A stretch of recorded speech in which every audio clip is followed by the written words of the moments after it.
Welcome to the Yankee Cowboy Podcast, coming to you from Dallas, Texas. Here's your host, Tim Wilkins.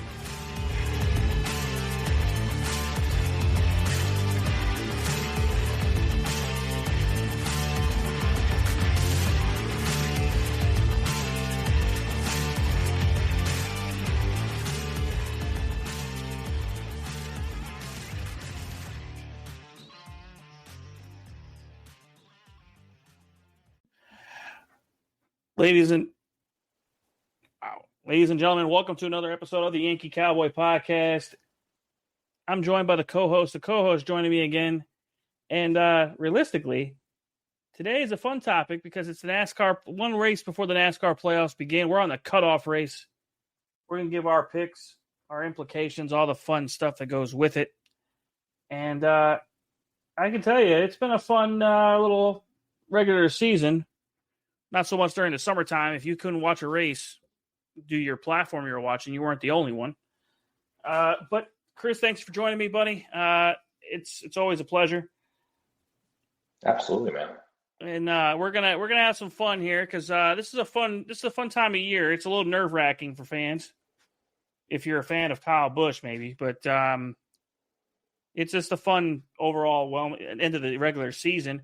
We're going to kind of go over a little bit of who's in, who's out, make our picks on who stays in, who stays the hell out, and then we'll kind of, we'll see what happens. What do you think, Chris? Yeah, man, sounds good. Good to be back, and good to talk a little racing here. Oh yeah, man, it's been an interesting last couple of weeks for both of us, and that'll be remiss on all the fun that goes on in the world. But here we go. In the playoffs right now, we got leading the regular season point totals: Larson, Christopher Bell, Tyler Reddick, William Byron, Ryan Blaney, Denny Hamlin, Chase Elliott, Brad Keselowski, Joey Logano, Austin Cindric, Daniel Suarez, Alex Bowman, and last but not least, the winner of last week's race at Daytona, Harrison Burton.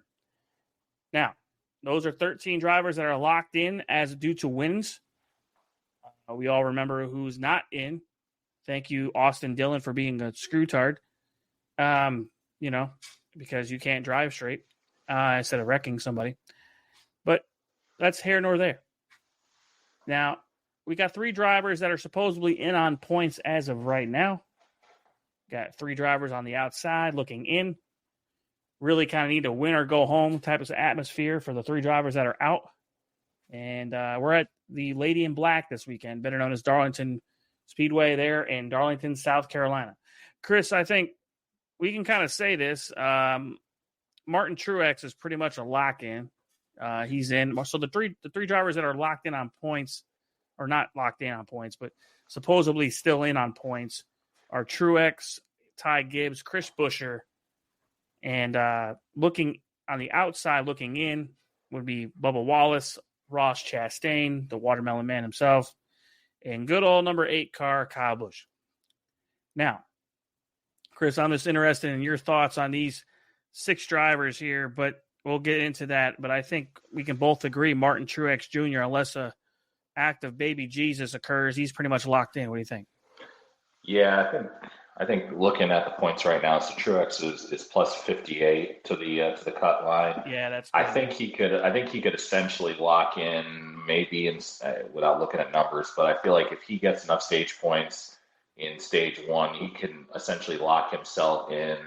If Ty Gibbs, if he has 2 good first stages, I'm trying to remember if Darlington is 3 or 4 stages. I believe it's 367 laps. Am I correct on that? Correct. Yeah. I think it's 3 stages. I think the Coke 600 is the only race that's a 4-stage race. Yeah, that's for obvious reasons. It's a marathon, not a sprint that race.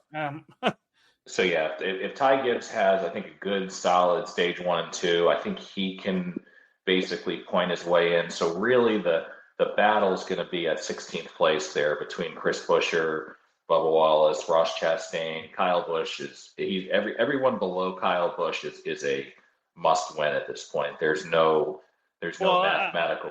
I agree with you there, but I also believe that Kyle Busch is pretty much a winner. He has to win or he's going home. He's a minus 106 below the cut. Yeah, So, no, that's what exactly. yeah. So I mean, yeah, it's Chastain and Wallace. So in this theoretics, Bubba Wallace and Chastain, basically all those guys below the cut right now have to win 21, 27 points to the negative, and then 106 for Kyle Busch. actually, 30-point swing is possible. But Ross and Bubba could, if they have it, depending on obviously how Chris Buescher does. But it is conceivable that you could actually see a swing in points and not just have to win. But I think, but anybody 19th and below is all must win just mathematically. But Chastain and Wallace and Chastain both actually have a shot to to make it in on points. So if there's based on a strategic standpoint here. If you're those three race teams between Buescher, Wallace, and Chastain, you're obviously going to do a couple things I think we can both agree on, is that you're going to probably race pretty hard throughout the stages to at least get some kind of stage points and be in contention down the line. But Darlington's a race where it's a mixed bag of everything, really, dude. Anything can happen and will happen.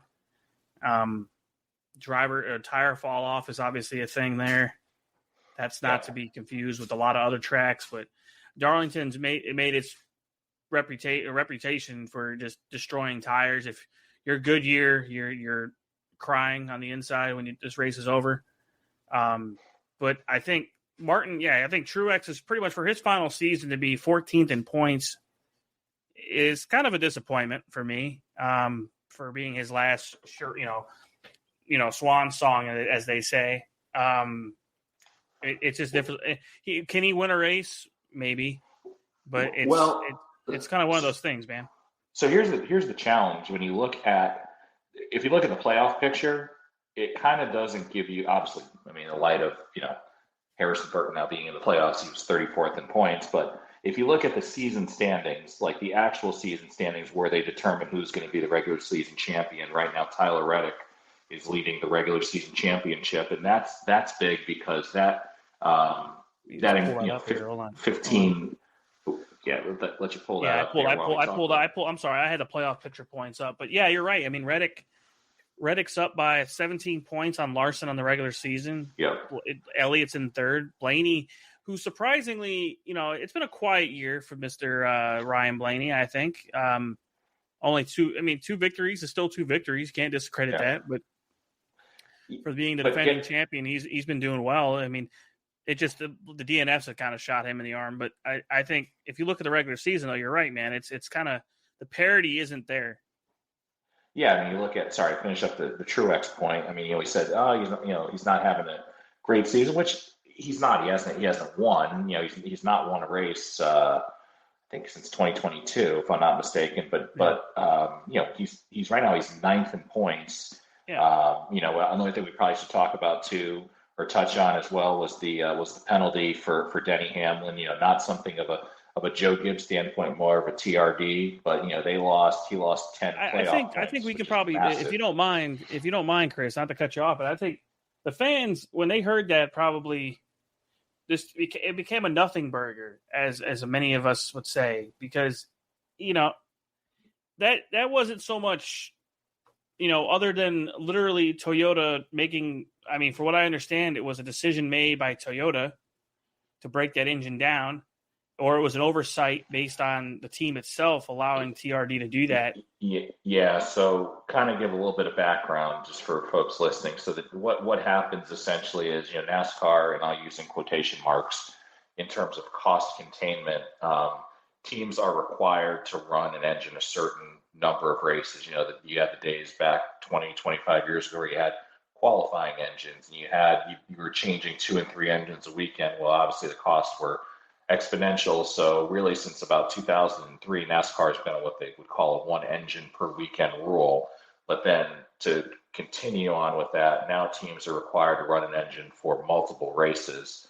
But with running that engine, NASCAR puts seals on the engine that to decipher whether that engine has been run multiple races. So what apparently happened, so this was the engine that Denny had won that crazy Bristol spring race in with the tires falling off, like with all the tire wear.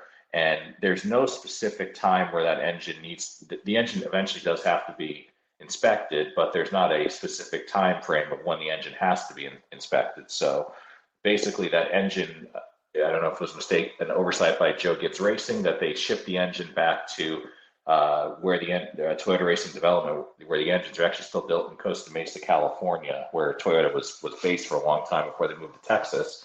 And basically that engine, which had the red seals on it, which meant that engine still needed to be, or was a racing engine, still needed to be disassembled, was actually disassembled and refreshed at the TRD shop. And Toyota basically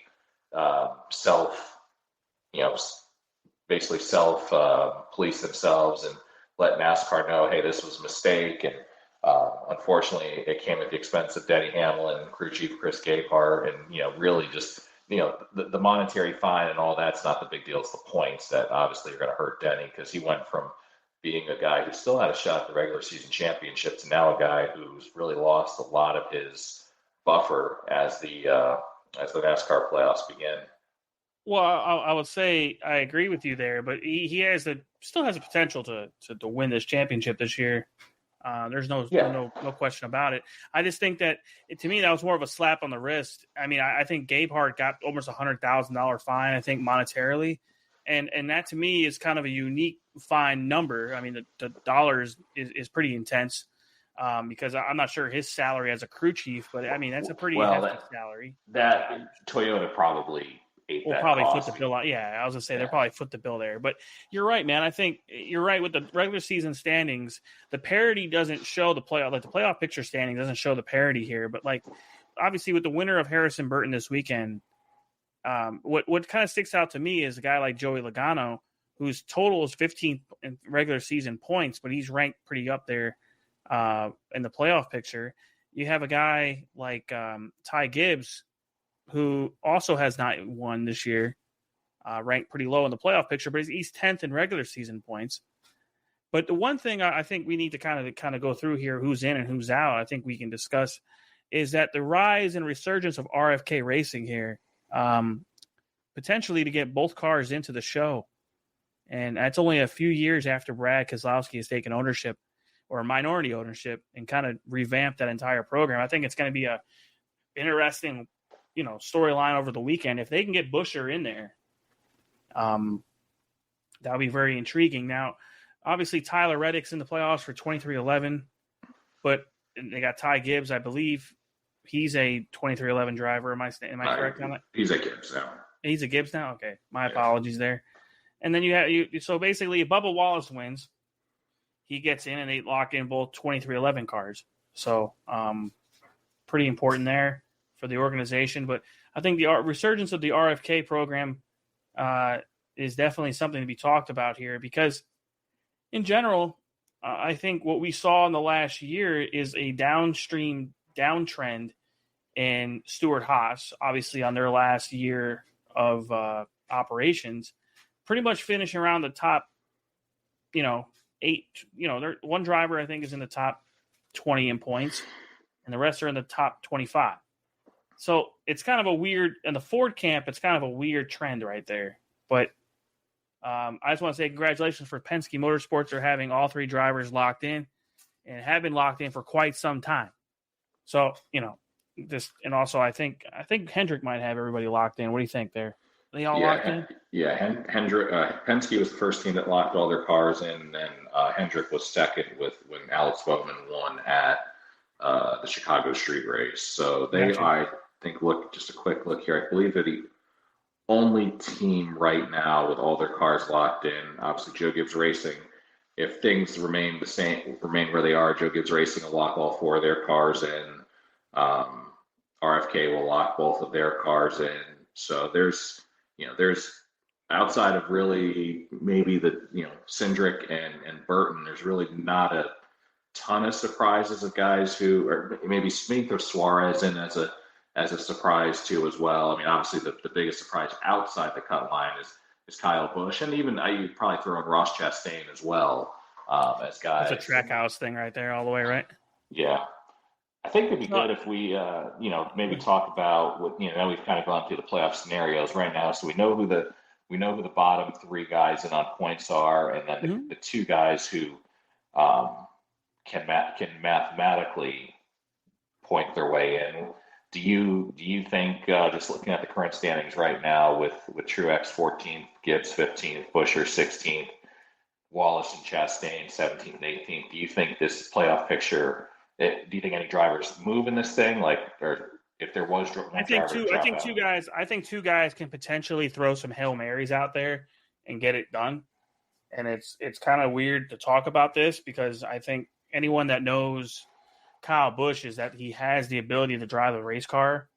Anything that has four wheels, he can drive it. That's not really what's in question here. It's his bad luck this year is kind of what snake bit him pretty bad throughout the year. But I would never discount Kyle Busch behind the race car. I think legitimately, even as my fandom in NASCAR has evolved in the last 10 plus years since my favorite driver retired, being Jeff Gordon, it's one of the few things that are almost permanent in NASCAR. And that is, up until this year, Kyle Busch has got himself pretty close to being a champion multiple times throughout the years. He's definitely, you can discredit some of the moves that he makes on the track and some of his bad luck, and heck, even his owner of the car he drives for. Some people don't like RCR, and that's on them personally. I mean, RC is a stand-up human being for for a lot of reasons, but he has opinions too about things. He could have, threw his grandson to the wolves, but he defended him until he couldn't. But I think if anyone's going to move up, it's going to be Busch, or because of I would say Chris, and I mean this respectfully to Ross Chastain, the predictability of him in his racing antics, that I wouldn't be surprised if he were to make a Hail Mary move, aka the Hail Melon move. But Darlington's one of the few tracks where it is a race. There is no, you have luck. It is a race. It is a true racer's race. It takes talent to drive the car at that track. I think what also contemporarily happened really well here is I see a top 10 showing for Chris Buescher here, and it solidifies his playoff standings. I don't see Bubba Wallace. This is no disrespect towards the man himself, but I believe the 2311 team could have locked themselves in earlier in the year if they had some better showings at some tracks. And this to be only 21 points down is kind of a, it could have been a lot worse type of scenario. But I think Kyle Busch, he has the capability to win here at Darlington. Is Darlington one of his best tracks? I think I need to pull up the stats there, but I'm not sure. I think, he needs to win. Can it happen? Sure. Anything can happen on any Sunday, but, I think he's got to he's got to win or go home. That's the only guy I really see that can move. The other three guys, I mean, Truex is done. I think he's going to pretty much ride around after the second stage break, unless he's in contention for like a top three, and he might be racing for the win. But if he's not in the top three, he's going to be riding around for 100 plus laps because he's locked in on points. I don't think he's going to try to win because he already knows he's locked in. I think a lot of these guys are in the top 10 too as well, Chris. That's very important. And I mean this seriously. I think a lot of these guys are using this as a tune-up for some other tracks, and this potentially just they're trying different things, different strategies and stuff like that. Like I wouldn't be surprised if Hamlin uses some of this stuff to work on maybe some tire wear stuff, or maybe Larson uses the same thing. Kyle Larson at this track is impressive too, so I wouldn't put that past him to win too. So I'm interested to see what your thoughts are on it, because I mean I don't see anything really changing, to be honest, without Busch winning. To be honest, you there, bud?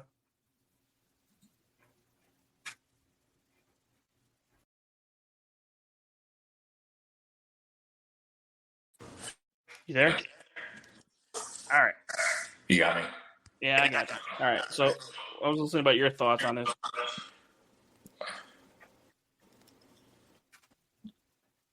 Sorry, we have to cut that part out. I don't know what happened there. Right. I was trying to pull up his numbers real quick. Pull up Bubba's. You want me to start a sentence again? Yeah, go ahead, man. All right, I'll start here in 3, 2, 1. Yes, yeah, Tim. So looking at the numbers here, and I pulled up Bubba Wallace's last 4 finishes at Darlington, 9th, 5th, 7th, and 7th. So he's been pretty solid at Darlington. Yeah, you broke up again.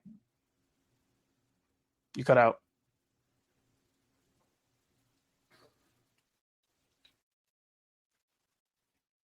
Why does it keep doing this? You got me again. Yeah, I got you. Freaking headphones, man. Sorry, man. I got to do some damn edits on this one. Stop trying to look up stats here. Yeah, Ross Chastain, I think he's run pretty decent at Darlington in the past. But then you look at Chris Buescher in the spring. I mean, he was leading the race until Tyler Reddick got into him, and both of them crashed, which ultimately gave Brad Keselowski the win in the spring race there at Darlington. So, Buescher really could have almost locked himself in the playoffs back in the springtime. So, I agree with you. I think that from a performance standpoint, I think and what the points are right now, barring something cataclysmic happening, I think that the points pretty much are set.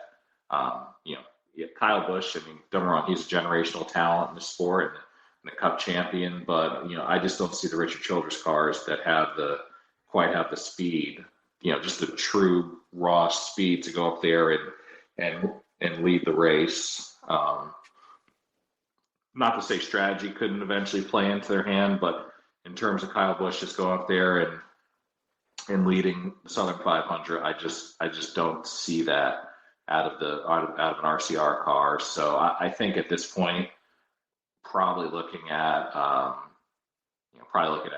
where we are right now with the 16 drivers who are currently in the NASCAR Can you while you have the stats open, as Ty Gibbs or Bubba Wallace, you said finished pretty much average finish in the last 4 races and probably in the top 7th for Bubba Wallace. Yeah, I think he's averaged about a 6.5. Maybe it's about a 6th place finish he's averaged in the last 4 races there. So he can really lock himself in if he's got to have himself a above average day. And one of these other drivers, either Buescher's got to have a bad one, which we've seen that before, man. Yeah. Buescher almost has to run out. Bubba basically has to run in the top 5, which he could, and Buescher has to be outside the top 20. I think from that standpoint, you could see a massive swing. So really, that's what I'm saying to you is, let's say Buescher blows a motor or has some kind of trouble, right? And he finishes in the top 25 or below. And Wallace finishes in maybe in the top 5, which his average finish is 6th. So it's very doable there. But I think Ross Chastain and Trackhouse, I really don't see them being competitive at Darlington. Maybe I'm wrong with that, but I don't see them. Trackhouse cars just haven't had the speed they had last 2 years. Obviously Daniel Suarez did win at did win at Atlanta. Obviously that was a super speedway drafting track, but that's a hell of a track now, man. Holy crap. Yeah. That's a whole nother thing worth talking about. Maybe that's another episode with when the before the playoffs officially start.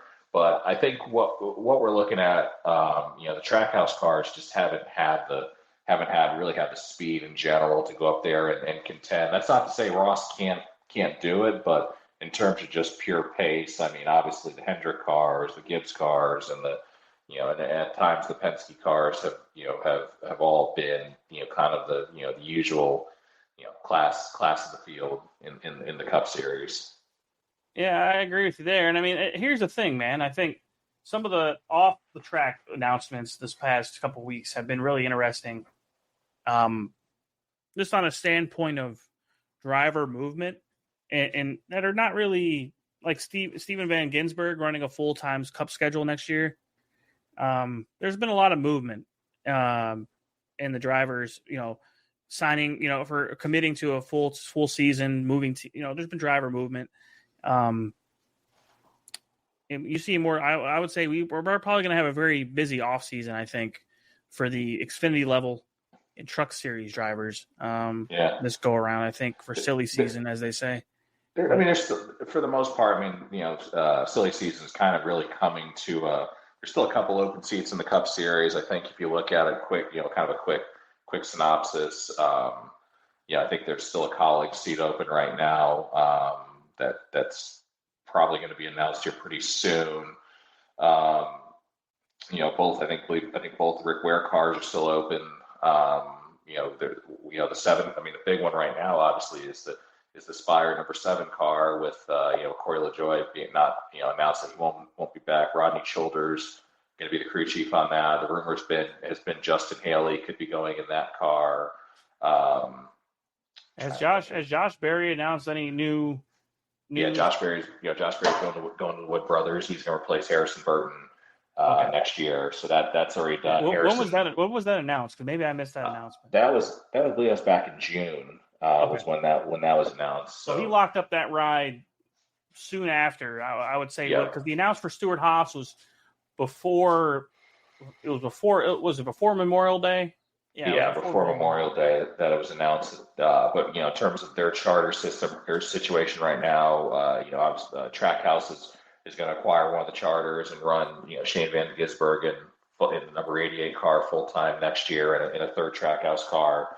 With that, Zane Smith was let out of his contract. He'd been on loan to Spire Motorsports. The rumor that he's probably going to maybe go to Front Row Motorsports in a third Front Row car in 2025.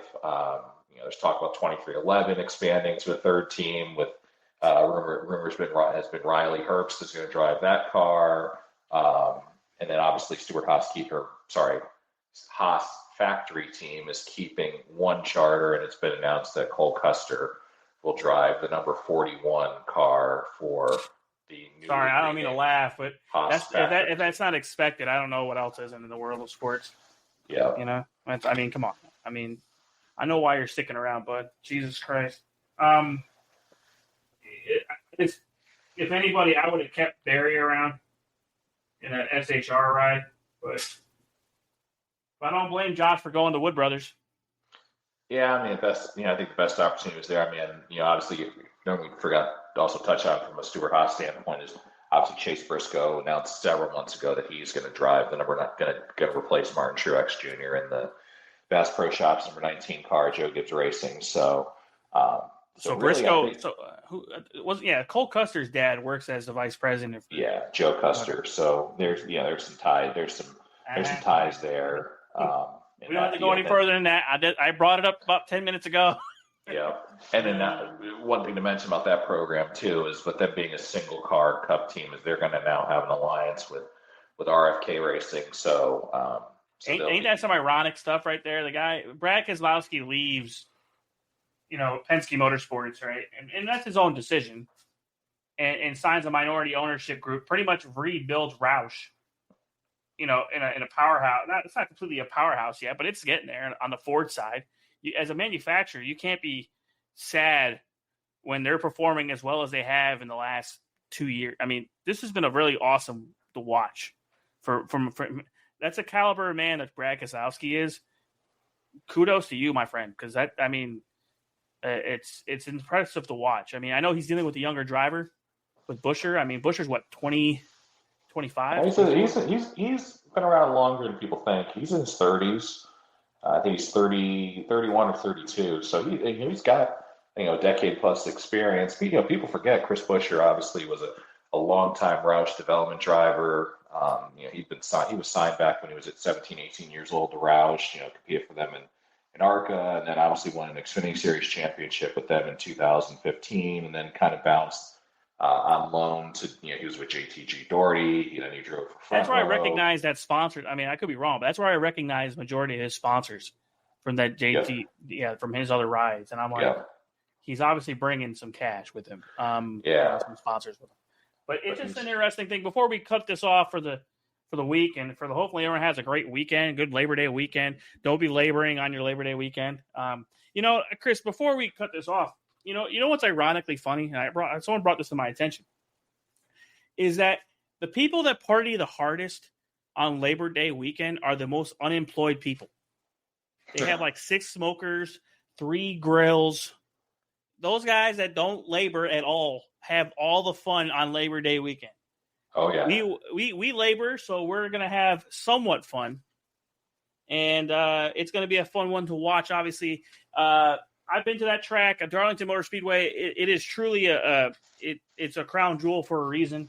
It's definitely gonna be there. I still believe, like I told you, I think Buescher's going to do his thing, and he probably finish in the top 10. Bubba Wallace will probably make a push, finish in the top 10 as well, and nothing's going to change.